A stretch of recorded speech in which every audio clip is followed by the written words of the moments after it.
По обе стороны границы Казахстана с Китаем застряли тысячи казахстанских больших грузов и вагонов с импортируемыми и экспортируемыми товарами.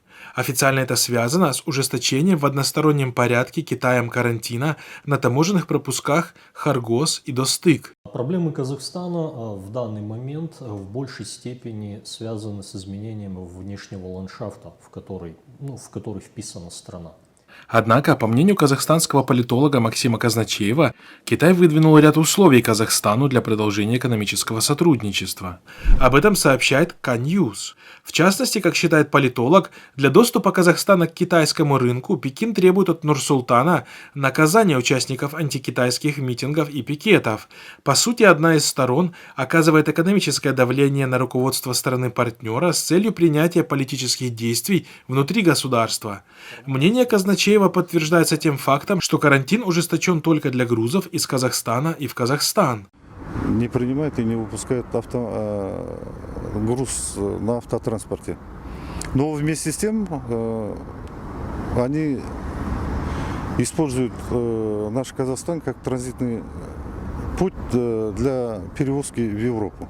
Транзитные грузы, которые идут по проекту «Один пояс, один путь», а это железнодорожные составы из Европы в Китай, китайская таможня просматривает в приоритетном порядке. Поэтому они практически не задерживаются на границе, но все грузы, идущие по железным и автомобильным дорогам в рамках двусторонней торговли Казахстана с Китаем, зависли.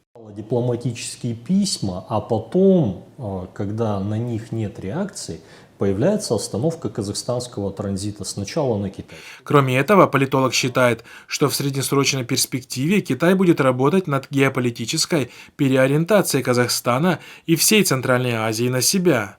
Между тем, в Казахстане не прекращаются акции протеста жителей страны, чьи родственники уже несколько лет находятся в тюрьмах и концлагерях Китая. Несмотря на то, что эти жители почти год проводят протесты, требуя от властей предпринять все усилия, чтобы вернуть заключенных, власти таки не отреагировали на их требования.